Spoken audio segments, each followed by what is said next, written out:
Thank you very much for joining us. I'm really excited to start this panel discussion. I think it was one of the biggest one that was ever done in the UK and Ireland. So yeah, I'll introduce myself. I'm Legor Eliashiv, and I'm the UK and Ireland country manager at Reflectiz. At Reflectiz, in the last couple of years, we've been helping companies to see what's happening on their browser and payment pages, especially the third-party tools and scripts that are running behind the scenes that most teams can't fully see today. We're going to be talking about a big question: who really owns payment risk when PCI compliance alone is not enough anymore? PCI DSS version 4.0.1 added new rules around payment and web payment security, especially the requirements of 6.4.3 and 11.6.1, because attackers are now targeting the browser itself. It's not just the servers. And here's the problem: a company can pass an assessment, a PCI assessment, while customers' payment data is still being exposed through third-party scripts, tracking pixels, or tools that changed after the last security review. That's the gap that we're going to be discussing today. Today's panel brings together different perspectives for this problem. We have the standard body that writes the requirements. We have the payment side that processes the transactions. And we have the enterprise security teams that are actually responsible for protecting customers on a daily basis. So let's meet our panel. We have over here Una Dillon, who is the Regional Director Europe at the PCI Security Standards Council. Una, please. Hi, Lior. Thanks for having me here, and thanks to Reflectiz for inviting me to join the panel. So as Lior said, I'm Una Dillon. I'm with the PCI Security Standards Council, and I am Regional Director of Europe. So I'm delighted to join this panel today. Thank you very much. Next, we have Deepak Kumar Ramanujan, Head of Information Security at APEXX Global. Hi all. Thank you, Lior and Reflectiz team, for inviting me to the panel. Most welcome. We have also over here Mark Berry, who is the Senior Security Operations Manager at Domino UK and Ireland. Mark, do you want to introduce yourself? Yeah, thanks, Lior. Mark Barry, Senior Security Operations Manager at Domino's in the UK, predominantly looking after the internal operations and also the e-commerce side of the business as well, which obviously generates a large proportion of our sales. Quite looking forward to this conversation, I have to say. Lovely, thank you very much. And last but not least, Pete Chenery, the Global Head of Cybersecurity at Naked Wines. Pete, do you want to go ahead and introduce yourself? Yeah, thank you, Lior and Reflectiz for inviting me. Yes, so Naked Wines is an e-commerce site. I'm in charge with being one of the team to protect it. And also very much like the rest of the panel, looking forward to the discussion and what questions may come. Lovely. So thank you very much for being here. Let's get started. So Una, I'd like to start with you because PCI DSS raised the bar for payment page security, specifically on the requirements of 6.4.3 and 11.6.1. They're much more focused on client-side security than anything that we've seen before. But websites are actually now, they move incredibly fast. We have scripts that change daily, marketing tools that get added constantly, tag update that are updating in real time. So here's the question: as the modern web already moved faster than what compliance alone can realistically manage, can a compliance framework truly keep up with that speed? Well, I suppose the first thing to say is that we produce the standards, and I'm guessing a lot of people here on the webinar are going to know what the requirements stand for. But for those who might be new to them, just a quick recap. So 6.4.3 is a requirement for an inventory of the scripts that make a merchant's website work, and we have practitioners on here that know this firsthand. And that includes anything that's part of the website, from a product choice to transaction flow. And the merchant, they have to have a full list of those scripts and an understanding of their purpose. So that was the important bit. 11.6.1 then relates to the monitoring of those scripts on an ongoing basis. So not just knowing what the scripts are and why they're there, but monitoring those on an ongoing basis. And we're increasingly looking at consistent monitoring in the whole area of the standards. So for us, it was the industry insights and feedback from our stakeholders during the RFC process. So at the council, we have participating organizations who are effectively members of the council. And every time we're making a change to the standards, or we're introducing a new standard or new requirements, it goes out for what we call the RFC, which is a request for comment. So all of our participating organizations receive a request for comment. So for us, it was industry insights and feedback from our stakeholders via an RFC process that indicated that there are malicious scripts, that they're a huge cause of payment page compromise. So we added in those requirements as part of an RFC, and then refined them based on industry input to that RFC. And when I say industry input, we get that from merchants who are seeing these kind of attacks. We see them from the card schemes who own the PCI Council. So after they were introduced back in, we had version 4 back in March of 2022. We held a targeted RFC around this development and the development of version 4.0.1 of the DSS. So we held a targeted RFC for the development of that and refined the requirements even more based on the further input received. So it happens so quickly. So you can see what those specific changes were in the related published summary of changes. So on our website, we've some really good resources there. There's a summary of changes which goes through everything that was changed to introduce that.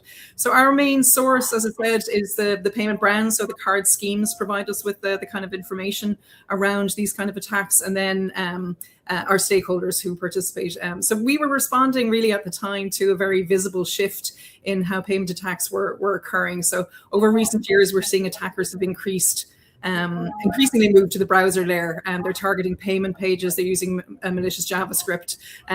You've compromised third-party scripts. You've digital skimming. You have mage cart style attacks. People might be familiar with that term, and unauthorized modifications to payment page content. So what changed was it wasn't only the attack techniques, but the dependency model of modern commerce. So payment pages, they're no longer static merchant-controlled environments, and again, we're increasingly seeing that. So they routinely include dozens of external scripts. So even you'll have your marketing people, for example, will be putting up pop-ups on your website, and they can have software in there that is malicious. And again, it's difficult for the security people to keep on top of that. What changes are being made. So the requirements were introduced because the traditional controls were really no longer sufficient on their own. So as I said, organizations, they need visibility into what the scripts are executing. They need authority over those, on what should be present, and the mechanisms to detect tampering in real time. So the timing really for us, it reflects the reality that browser side compromises became one of the most common paths to payment data exposure, which is obviously what we're all about. Mm-hmm. Right, that's very interesting, and I want to open that question to the panel. Deepak, Mark, Pete, how does that gap shows up in your daily reality? I want us to more emphasize the difference between what the standard requires and what's actually happening on payment pages.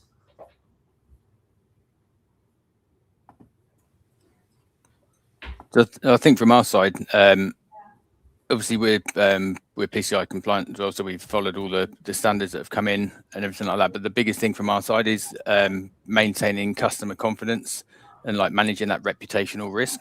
So as much visibility as we can possibly get in the user journey, and certainly the payment process, that's kind of number one to us. People lose confidence in what we're doing, then there are other pizza brands available. Interesting. I would echo that. I think also there's a daily reality of tracking, tags, marketing, that all needs to be kept up with. You're absolutely correct. The landscape has changed over the last few years. The days of just having some static content is long gone, and there's lots of third parties, particularly lots of smaller third parties as well as large players that companies use. And actually, the reality is the business keeping on top of that, as well as the security team.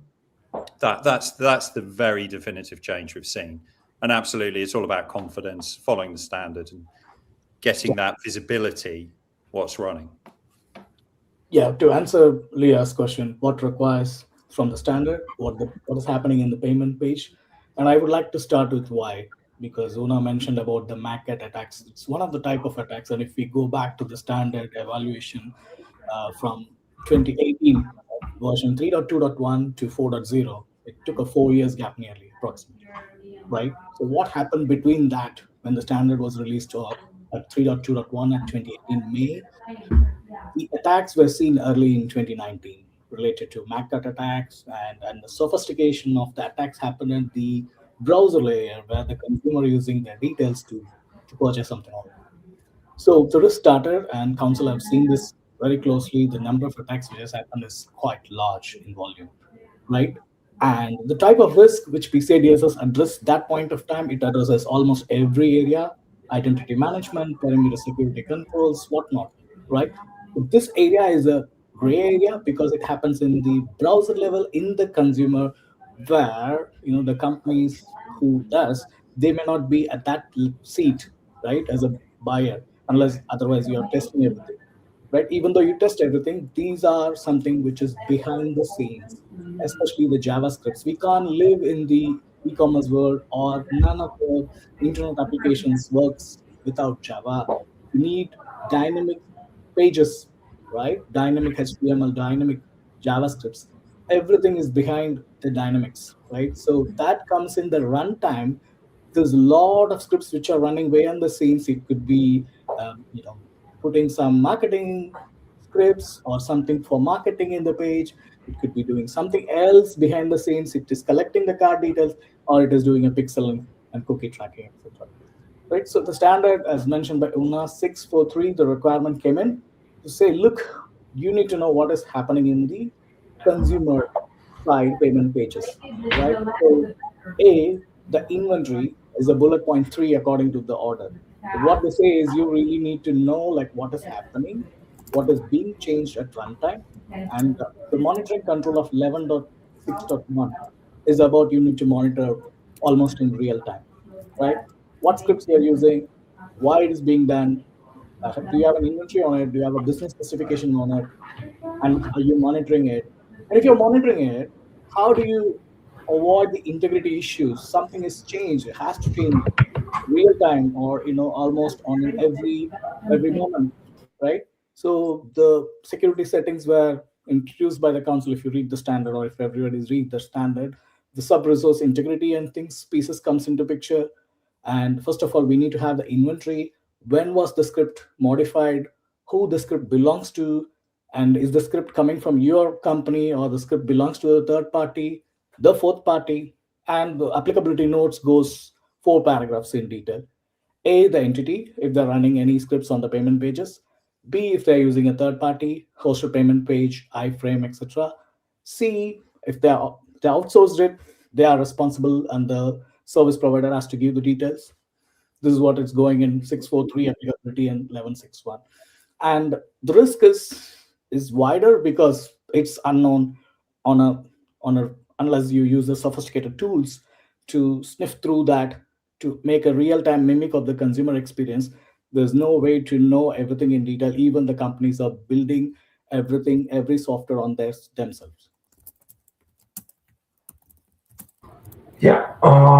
So from what I'm hearing is this, like, compliance will give companies a baseline, but the real security needs to be continuous visibility. So I want to go to the next question, and I want to take it with Mark. Mark, Domino's runs one of the busiest online ordering platforms in the UK. Your checkout environment changes constantly. Promotions, campaigns, third-party integrations, experiments. Security teams already deal with alert fatigue every day.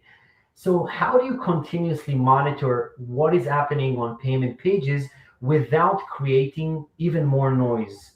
And another question to follow up with that, like, what does that actually look like operationally?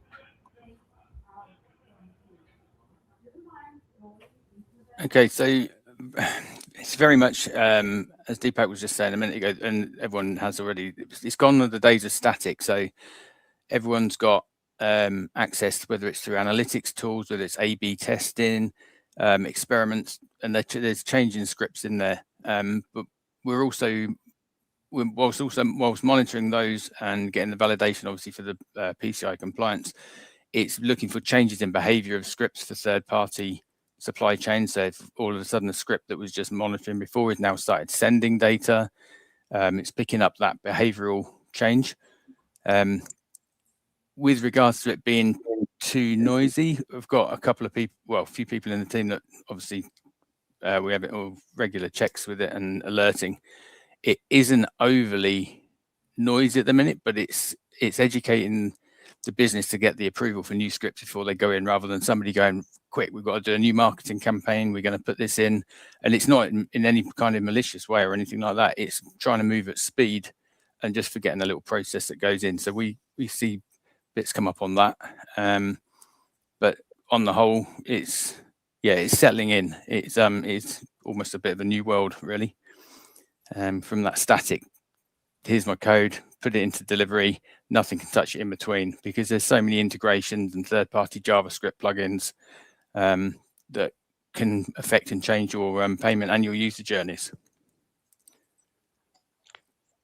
That's really interesting. Does anyone else want to weigh in on that? I can on one point. I mean, I think the other baseline control really is content security policy. So restricting what scripts can run, and that using those directives, I think helps bring a baseline on what can run on a website. Obviously, different companies implement that in different ways, but I think it's probably a key baseline control to at least eliminate some of the noise that can come from running an e-commerce site effectively. Mm-hmm. Interesting. Anyone else want to weigh in on that? Well, I guess for me, so I'm actually quite new to the council, so I think a lot of people sort of came to me with questions, and I'm seeing those with fresh eyes. And what I heard a lot from people was, why is the council looking for this? And we have 30 different scripts running. Do we really have to look at all of them? And the answer is, I guess for us, we're letting people know what the issues are that are out there that we are seeing. We've talked about them all already here, and hopefully we're coming up with a basic security measures for that. So it's really how secure you want your business, and we talk about a point in time compliance. Again, the council doesn't really have anything to do with compliance. We produce the standards and we put those out into the public and hope that people comply with the standards. The card schemes and acquirers obviously enforce compliance, and they can talk to you. Your acquirer can talk to you as a merchant around what you need to do in this regard. But talking to the experts like Mark, Pete, and Deepak here, you really do hear what people are doing to secure their business. Unfortunately, it is a reality. We're seeing so many new things, especially with AI.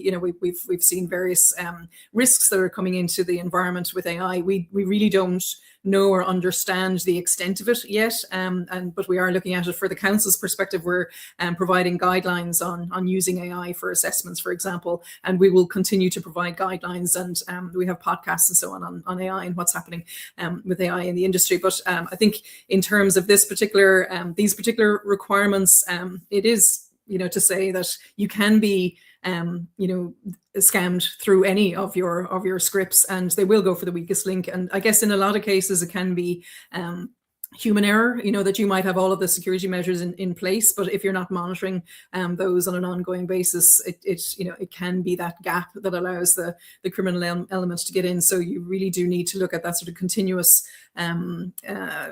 assessment of how things are going. But I would say it's probably timely that the Data Security Standards, the DSS, is actually going out for RFC again on the 3rd of June. So if anyone has any strong opinions on any new requirements around this area, we'd love to hear from you, so that RFC goes out to all of our participating organizations. So that will start. I think the last time we had an RFC on the DSS, we had about 6,000 submissions on that. So it's a big thing, but I guess we're going to hear more on these particular requirements. So that is coming out on the 3rd of June, and I'll put the link into that page in the comments section here, so everyone can link to that. So that's going to go out to our participating organizations, and would love to hear more from anyone listening that has an opinion on it. Yeah, like to add more on, give different perspective, right? The third party, right, requirements 12.8.2 and 12.9 goes going, hand in hand with this, because one, knowing the third parties, two, listing the third parties, then you get to know who's the third party is doing and what, right, for the business. That includes JavaScripts. Sometimes the third party is only providing marketing services, for example, right, and that they also will be in the scope if the scripts are running in the payment pages. So they also will be falling under the radar. So enterprise risk or third-party risk management is going in wider. And as we speak today, right, this morning I was seeing the news of GitHub breach, right? So if you look at carefully, where all the repositories of some companies, they may store it, they may use it. And if that is getting tampered, then definitely the JavaScripts are being tampered as well. So that's my understanding. So these are all the things which are making to get a monitoring in real time, because if it is changed today, and then if there's some millions of transactions are happening between now and the time the script is going to be identified as malicious, already the damage is done. So that's why the standard is demanding a control to see that the tampering is happening or not. If it is happening, do you know the code, what has changed? I mean, JavaScript is essentially pieces of code, right, in terms of number of lines. So what has changed? Is it doing any exfiltration? Is it doing the job? Only it is intended to do so. Love it. And now, and Una already opened the door on that specific one. A panel won't be a panel without talking about what makes life a little bit harder and good, which is AI. So I want to ask a question to the whole panel. As AI speeds up development and third-party integrations, companies are actually pushing code live faster than ever before. Sometimes tools get added before security teams even review them. So how do you still trust what's actually running on your payment pages? Pete, I want to start with you. You've spent years connecting security with business operations. I'd love to ask you how AI changed this challenge. Well, I'm going to lead with, I don't think we know yet, and we may not even know in another 5 years. I think obviously AI is changing that landscape. In terms of tools for defense, you've got code review, you've got scanners, you've got a variety of defense in depth. And that's where I think from a defender point of view, that's where it adds. So you can employ defense in depth, tools will get more AI features added, but it's not a universal panacea. And I think we're going to see more development over the next 12 months than possibly we've seen in the last few years. So, and, my heart goes out to Una on this one, because I suspect many of those submissions will be around AI attacks and styles of vulnerability hunting compared to what can be used for defense. So I don't know if that fully answers your question, but hopefully that opens it up to the rest of the panel. No, yeah, absolutely. And I would love also to ask Deepak and take that question to Deepak. And I'd love to hear from the payment industry side. Does AI make vendor risk easier to manage or harder? Well, actually both, right? It's a double-edged sword. So to answer your question, the previous question of how things are faster. Yes, things are faster, but again, if you look at the standard carefully, and if you read the requirements in full, right, and many of us would know. So the standard also says who is the developer who's developing something, and when they are committing to the version control tool, has it been reviewed during development and also before being committed. And we have a requirement in the standard: the same person developing cannot commit. So there, it needs a peer review, right? Yes, it comes with a scale of faster than ever, but the process, if you put the right process, that is going to control this. And yes, we have tools, and where the tools are placed, that is, PCI DSS introduced the penetration testing control requirement of significant change needs penetration testing, right? You have a SAST tool, you have a DAST tool, but despite AI could do something, but when these are put in place as systematically as a difference in depth, because if you look at the standard of 400 pages, around 430 pages, everything is interlinked, right? It could impact and may impact, extends currently to AI as well. Because if I read the standard, it says all system components, right? And could impact and may impact directly connected. So when these are secure software development lifecycle could impact and may impact, it comes a layer of security controls, design requirements, and also like to avoid fundamental failures, it needs the process to be followed in full. So that's the way to address with and without AI. And many are adopting AI faster than ever. In terms of the attacks, we're going to see more attacks. The perimeter security controls are the first point to defend, but again, difference in depth. That's why if you look at the standard goes from the perimeter security, network security controls, till the secure software development lifecycle. So you don't have the vulnerability at that layer, and then come up with the web application firewall. Altogether, if you see the standard in full as a 360-degree, I would say as a 720-degree, that you can go to the other side and see, right? And the best way to protect, again, this is a minimum security requirement the companies could do above and beyond. There's no restriction that you have to do at this level. This is a compliance level. It's a minimum security, 12 characters. You can go to 16 above and beyond with most sophisticated whatever the active monitoring, real-time offensive and defensive capabilities. So that's the way to combat, actually. And again, the attacks are going to be higher. Maybe like currently the password lock is at 10 attempts, if I remember correctly. So things could change with AI, maybe 3, maybe 4. I don't know. I'm just like, the standard may go for revisions, multiple things. So it could still say due to alignment with the other cybersecurity standards in the globe, right? So these are all the things. Yes, we need to combat with AI, but at the meantime, if we do the fundamental things correct, we would be covering most and adding more to the perimeter security controls, increasing the defensive side while we are combating with the offensive side. I love it. Una, Mark, quick reactions on that subject? Well, Deepak put it very, very well. I would say the core challenge becomes one of, it's verifiable trust. Like what code is running? Was it authorized? Has it changed? Who introduced it? Who authorized it? What external dependencies does it call on? AI might accelerate development, but it also accelerates the complexity. So, the security practices, they must evolve from static validation toward, continuous verification. And that's what we sort of keep reiterating, that, that continuous assessment is just so important.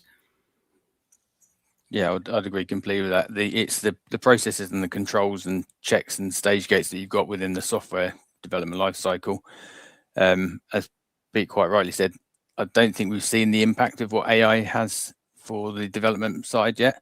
But what it does do from the attacker side is it lowers the bar for entry, so that you don't need to understand everything that you're doing. So you can code maliciously much quicker in AI, to a point where it elevates your skill level beyond what it currently was. And that, as Deepak said, kind of correlates with the increase in kind of lower level attacks. Certainly we're seeing a lot more, there's more activity. People are tinkering and probing a lot more. And I think that is down to the fact that they can go and use an AI platform and generate something just off the bat. That's a very interesting discussion and definitely very relevant to the time that we live in 2026, where AI became a really, really big topic, specifically when it comes to cybersecurity.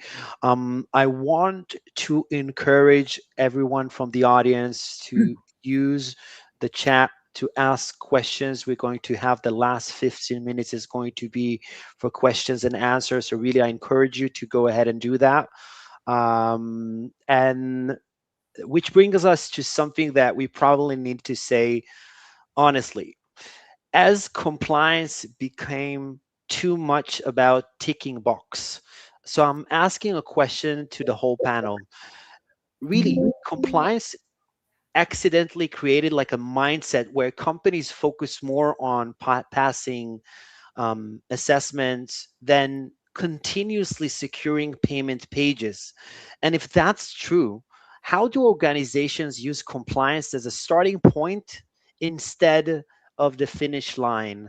Una, I want to start with you. I know that it's probably an uncomfortable question for someone that representing the standard body, but I think it's an important one.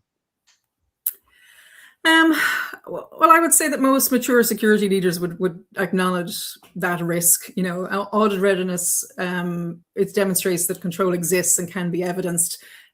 Security readiness is more about whether those controls are effective against evolving threats in operational conditions. And an organization can successfully complete an assessment, but still have blind spots. As Deepak mentioned, that the standards are really sort of a base point. There's a lot more that organizations can do, but the blind spots are things around unmanaged third-party scripts. It was already mentioned that you could have so many third parties. You need to have control over who they are and what they're doing. You've got unauthorized browser changes, weak inventory processes, or insufficient monitoring that we've mentioned already. PCI DSS was never intended to be viewed as the ceiling for security. It's a strong baseline, but resilient security requires organizations to operationalize, I guess, those controls continuously. So I guess the danger arises when compliance becomes treated as more of a substitute for security maturity rather than a component of it as such. Gotcha. Mark, from your point of view, do you see that checkbox mentality in how organizations approach these requirements? Certainly, it shouldn't be seen as a tick box. Obviously, it's a great thing to get your attestation and be signed off as being PCI compliant, but that's the foundations and the building block to then put all the rest of the business processes and then all the other checks and balances that you have in the business and certainly within the security domain, so that you can use that as your baseline and build on it. It doesn't automatically mean you're bulletproof because you've got compliance, but it's pointing you in the right directions in what you should be doing, that you can then build on that as a company. Pete, Deepak, what's your view on that? Yeah, so definitely it shouldn't be seen as a tick box, because one, I mentioned the standard is a minimum baseline, but the standard, what I see in my experience is prescriptive in nature, unlike any other standard which you, for example, ISO 27001, I may be wrong, okay, put a caveat on that point, or you put any other standard, cyber essentials, those are not 453 pages like PCI DSS 4.0.1, right? It does not give you the control alone. It gives you the guidance. It gives you the implementation. It also tells you why that is important, right? So on an implementation side, a CISO or information security team, if they read it, they have to read it line by line, word by word, and then implement the controls, which provides appropriate security, right? And I shift along to the GDPR point of Article 32. Appropriate, what is appropriate? And UK ICO has put in the website, if your PCI DSS is compliant, we take that very seriously, and it is a guarantee that nobody should take it as a tick box, because ICO has said, if you're PCI compliant, we expect you to be what degree of compliance you are there on the time something bad happens to your organization, and we see through that angle. That's ICO stance, information UK ICO stance. So definitely it's not a tick box. If somebody is seeing that as a tick box, they should change that mentality, culture, whatever it is in their organization. That's not good for the organization, as well as it's not good for the entire economy, right, as a world. So second, the standard is 453 pages, which is much more helpful for any beginner level to an expert level. If they read it, they do understand. It takes time. 453 pages takes time to read it. But if somebody has read it, I've read it multiple times. Probably I would have read it 10 times, right?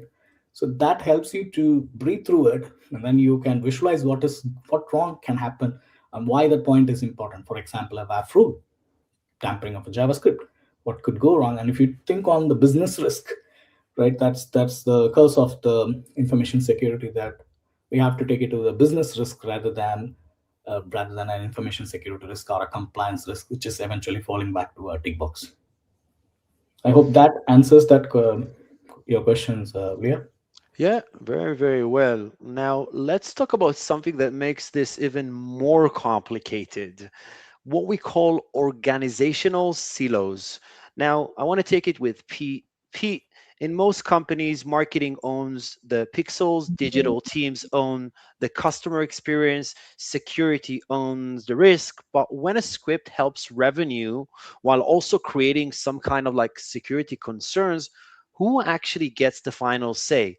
Have you ever asked to stop something because the client side risk was simply too high? Well, I think we've all been in that position. If you've ever worked in an e-commerce company, right? There are different groups or with, different agendas. You're all trying to get to the same point, but sometimes there's a significant amount of risk involved, which is why due diligence exists, right? There's legal checks, there's compliance checks, there's security checks. I think the majority of relatively mature companies have a mechanism or facilitation for somebody to have the final say, whether that's a CTO, a CISO, the CEO. And I think that's probably the best most organizations can do. Back to your previous point, no compliance standard covers every aspect of security. It's simply too broad. Mm-hmm. And therefore it's a, what would you say? It's a group effort as a company to try and achieve those objectives and aims. I think one of the problems sometimes comes when there's not enough visibility or experience, and getting that visibility into what the script does, how it works, what is the organizational behind it. I think that's probably key to make informed decisions. All businesses take risks. And yeah, absolutely. Sometimes there are discussions that can be, difficult within organizations, but they overcome them with good governance and controls. Very interesting. Mark, Domino's is a high volume business, so every second of checkout speed matters. So how do you balance strong security with business speed and customer experience? So that's kind of the balancing act, as people probably testify. We're obviously working towards the goals of the business, as every other department are, moving the company forward. Obviously, we want to sell more, go faster, and as everyone wants to. We have a good balance between risk and reward. You can't do everything without there being an element of risk. It then comes down to the risk owners and the appetite of even sometimes the board on what they're willing to accept to put in. Generally, it doesn't get that high, and people are generally pretty sensible about what they're doing. A lot of the time, it can be just down to how quickly people want to move on a new initiative. Certainly, like the marketing trends against all of the aggregators, the likes of Just Eat, Uber Eats, and the likes. We try and compete price-wise and deal-wise with them, so that there's quite a lot of quick-moving or fast-moving parts within the business, and it is just a matter about balancing the risk against reward and having a sensible, grown-up conversation most of the time. I think along those lines, Leo, I'm distracted Yeah. by someone asking how Mhm. how audit process can be made easier. I would highly recommend ISA training, and we're seeing people increasingly doing that. So you have your QSA, your Qualified Security Assessor, that comes in to do your assessments. Having an ISA, an internal security assessor in the organization, can really, really help. And the likes of Domino's and Naked Wines, they're stores that want to sell their goods to customers, and really that's the main aim. We, in our part of the industry, our small part of the industry, we know the issues that are there, and it's part of our world to secure those. And increasingly that's becoming more of a thing. I remember starting off in banking in the mid-90s, and fraud was half an hour on a Friday. It became a full-time career for a lot of people. The same is happening now, where fraud wasn't really of interest to the banks back then, or to retailers, but with what we're seeing now and the kind of things that are attacking websites, this is affecting the brand of the organization. So it's not just about selling goods; it's about protecting your customers and being the best at it. And there's obviously so much that we can do to provide that. But going back to Mayen's question, I do recommend internal security assessor training. Will get you ready for your security requirements, and I'll put up a link to that training from our website. And it will make you be able to hold your QSA accountable as well. So knowing what you need to know, what they need to be doing to help you be compliant.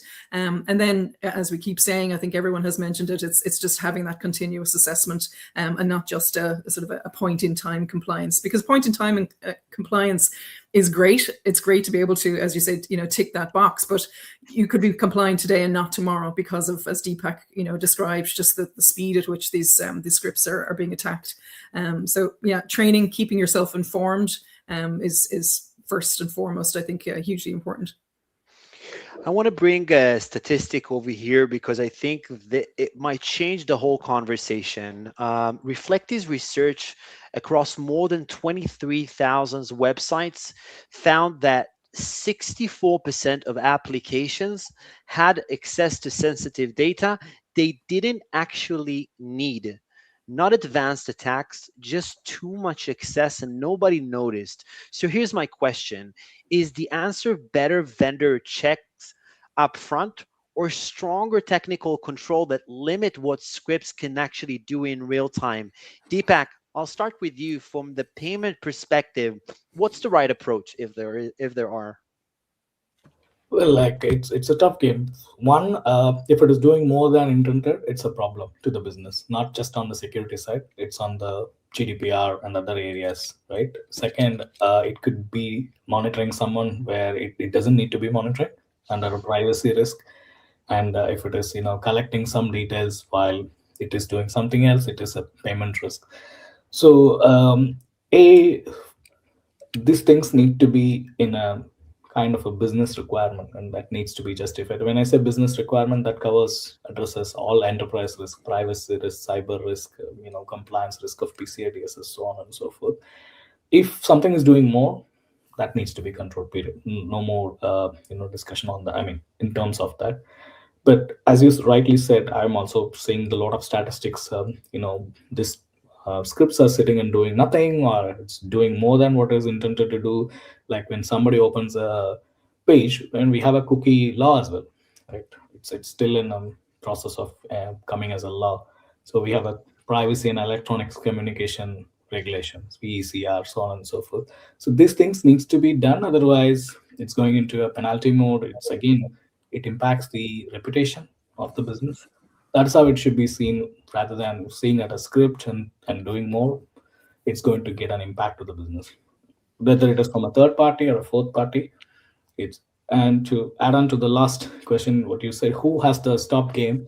That's why the standard has a requirement of 12.1.4 of executive management level authority to stop the risk which exceeds the appetite, right? Appetite of PCI DSS, appetite of compliance, getting a supplier, can you check and approve? That's the stop game, right? So now all the change control process of PCI DSS 6.5.3.2, that stops all the issues if it is rightly implemented. Right. Right. Una, does PCI DSS have a view on this? I'm talking about in the context of vendor vetting versus technical restrictions. It's more a matter for the card scheme. So we're focused on what your requirements are. I think in looking at vendors and so on, the card schemes can better let you know, and your acquirer, if you're a merchant, your acquirer can better let you know what your requirements are around that. But you can't just have a vendor kind of say, we've ticked a particular box today, we're good to go. I'll keep going back to that sort of continuous assessment being really, really important. But I think, your best course of action is to talk to your acquirer first about your needs with third-party vendors. But to Deepak's point, or your point around seeing an awful lot of information in there that is not required, having those kind of audits on a regular basis and seeing what's in there, who put it in there, was there an authorization on that, who was responsible for that, why do we have that data, asking those kind of questions through the security department is very important. But first point of contact would be your acquirer, and then your card scheme. Again, I won't send more links, I promise, but on our website, you can go directly to the people at the card schemes who look after PCI. Love it. Mark, Pete, what's actually realistic to implement at your scale? A quick one. So I didn't catch that, Leo. Apologies. Yeah. In regards of the research that we've done about too much excess, nobody noticed, doing vendor checks up front. So the vendor checks on new aspects coming in is obviously, that's part and parcel of like supplier assurance coming in anyway. The level of access that particular script might have over data that it's on a page, whether it's the delivery page or the payment page, we run it about the same as we would for user access reviews. So the same principle, this script's got access to this data. Do you still need that data or that access, and can you justify why you need to have it? It's no different for a user access review in our internal processes in what we do, which is generally, depending on where it is, monthly or quarterly review. Interesting. Pete, quick one from you. Yeah, just very quickly, I think, again, I'll mention CSP here. So it gives you a good baseline so you can ensure that scripts that have been placed in, for example, a tag manager, if you don't know about them, you haven't approved the CSP, they can't run. So that gives you the start of a baseline. But then all the other checks, and you need to be monitoring the scripts running continually, effectively, and highlighting if there's any changes in third, or indeed, I think Deepak mentioned fourth party JavaScript. Gotcha. Okay. Now, because we're coming up on time, I want to finish with one quick takeaway, a question that we had over here from the audience. Looking into the future, what is the most valuable missing pieces for payment security? Well, I know I've said it a few times, but I would say that continuous visibility and inventory accountability for all scripts, executing within your payment pages. So, you can't secure what you can't continuously identify and verify. So, a lot of organizations still lack a definitive inventory of scripts, understanding of dependency chains or mechanisms to detect unauthorized browser side changes quickly. So whether achieved through technical controls, governance frameworks, or operation processes, continuous awareness of the client side environment would significantly reduce today's blind spots. Yeah, I would just very quickly add to that the ability to alert on that continuous change if there's something that crosses a baseline or carries a risk. So yeah, that ability to alert into the company, the organization, the cybersecurity team, whichever, that's really important. Okay, we have another question. During shopping holidays like Black Friday, there are code freezes are standard. What other actions do you take to prepare for this time?